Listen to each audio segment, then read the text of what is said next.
नमस्कार साथियों, आज का जो हमारा प्रसंग है यह बड़ा ही ज्ञानवर्धक और मोटिवेशनल है। आज हम आपको सुनाने जा रहे हैं एक बुद्धिमान तितर की कहानी। कहानी के अंत में तितर ऐसी 3 बातें बताता है जो बहुत ही महत्वपूर्ण है हर इंसान के जीवन की कामयाबी के लिए।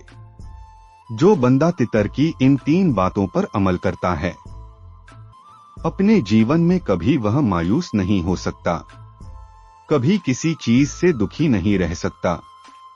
एक बात को आप अच्छी तरह जानते होंगे कि किसी का समय एक जैसा नहीं रहता।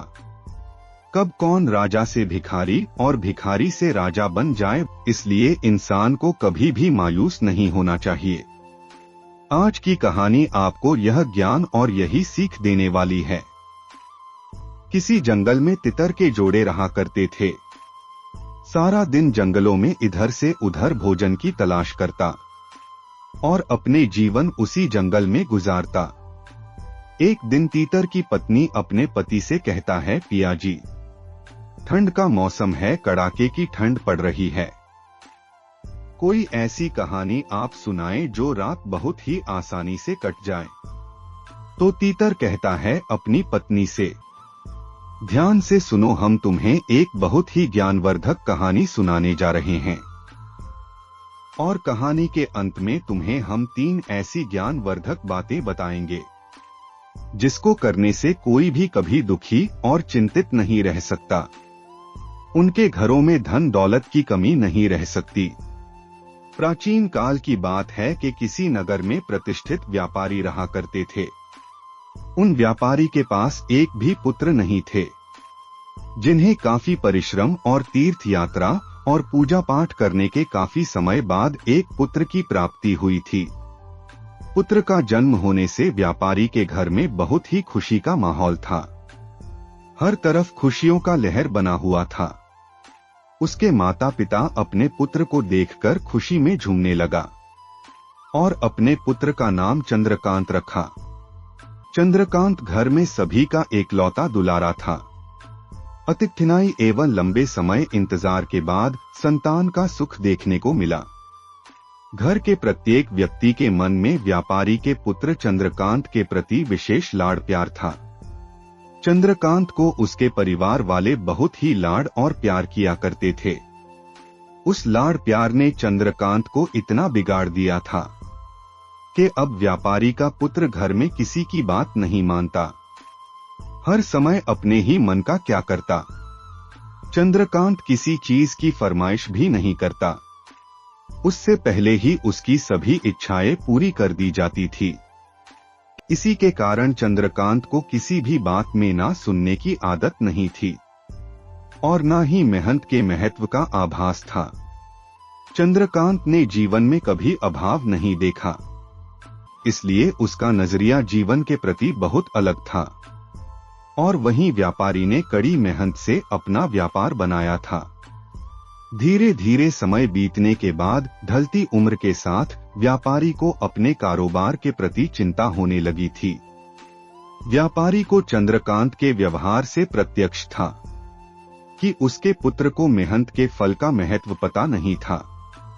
उसे मालूम हो चुका था कि उसके लाड़ प्यार ने चंद्रकांत को जीवन की वास्तविकता और जीवन में मेहनत के महत्व से बहुत दूर कर दिया है। इसी को देखते हुए वह व्यापारी बहुत ही दुखी और चिंतित रहने लगा। काफी सोच विचार करने के बाद व्यापारी ने निश्चय किया कि वो चंद्रकांत को मेहनत के फल का महत्व स्वयं सिखाएगा, चाहे उसके लिए उसे कठोर ही क्यों न बनना पड़े। व्यापारी ने चंद्रकांत को अपने पास बुलाया और बहुत ही तीखे स्वर में उससे बात की। व्यापारी ने कहा कि तुम्हारा मेरे परिवार में कोई अस्तित्व नहीं है, तुमने मेरे कारोबार में कोई योगदान नहीं दिया और इसलिए मैं चाहता हूं कि तुम अपनी मेहनत से धन कमाओ, तभी तुम्हें तुम्हारे धन के मुताबिक 2 वक्त का खाना दिया जाएगा। यह सुनकर चंद्रकांत को ज्यादा कोई फर्क नहीं पड़ा। उसने उसे क्षण भर का गुस्सा समझ लिया। इधर व्यापारी ने भी मन में ठान रखी थी उसने घर के सभी सदस्यों को आदेश दे दिया कि कोई चंद्रकांत की मदद नहीं करेगा और ना ही उसे बिना धन के भोजन दिया जाएगा। चंद्रकांत से सभी बहुत प्यार करते थे, जिसका उसने बहुत फायदा उठाया। वो रोज किसी न किसी के पास जाकर धन मांग कर लाता और अपने पिता को दे देता। व्यापारी इतना दुखी हो गया था कि उसे उन पैसों को कुएं में फेंक देने को बोलता, जिसे चंद्रकांत बिना किसी अड़चन के फेंक आता और उसे रोज भोजन मिल जाता। ऐसा कई दिनों तक चलता रहा, लेकिन अब घर के लोगों को रोज रोज धन देना भारी पड़ने लगा।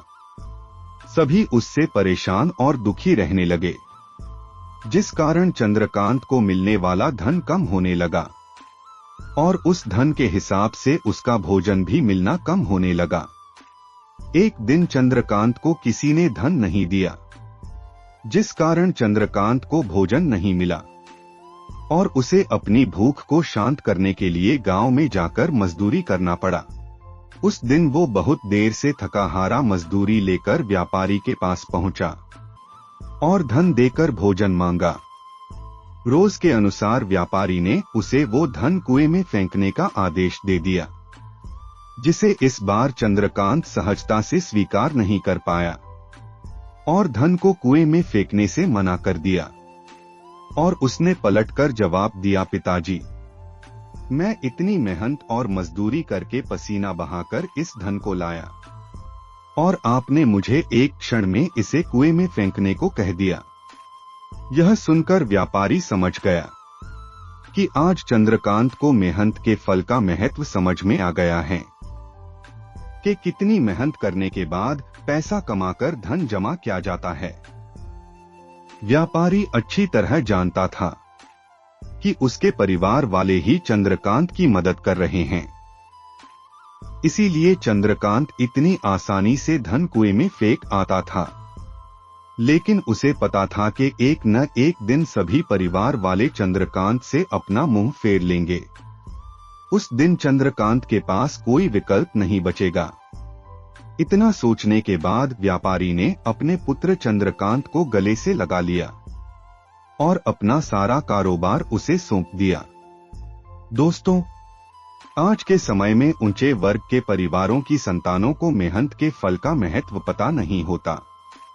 आखिर यह भी नहीं जानता कि मेहनत का महत्व क्या होता है और ऐसे में यह फर्ज उनके माता पिता का होता है कि वो अपने बच्चों को जीवन की वास्तविकता से अवगत कराए। लक्ष्मी उसी घर में आती हैं जहां उसका सम्मान होता है। मेहनत ही एक ऐसा हथियार है जो मनुष्य को किसी भी परिस्थिति से बाहर ला सकता है। व्यापारी के पास इतना धन तो था कि चंद्रकांत और उसकी आने वाली पीढ़ी बिना किसी मेहनत के जीवन आसानी से गुजार सकते थे।